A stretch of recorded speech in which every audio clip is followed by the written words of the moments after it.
আসসালামু আলাইকুম, কি অবস্থা সবার? ছোট একটা রান্নার ভিডিও নিয়ে চলে এসেছি। আজকে আমার মা কি কি রান্না করবে সেটা আপনাদের সাথে শেয়ার করব।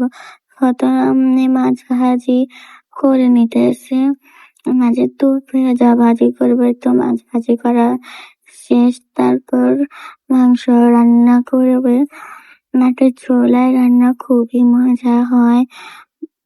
এই তো মাংসগুলো ভালোভাবে কষিয়ে নিতেছে। মাংস যত কষাবে তত মাংসের স্বাদ বেড়ে যায় আমি মনে করি।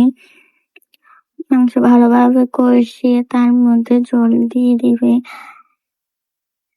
সবাই আমার পেজে একটু সাপোর্ট করবেন। এই তো মাংসের ঝোল দিয়ে দিতেছে, আরেক পাশে ভাত রান্না হচ্ছে। এখানে যদি ভাত রান্না শেষে মাসকলাইয়ের ডাল রান্না করতেছে ভালোভাবে।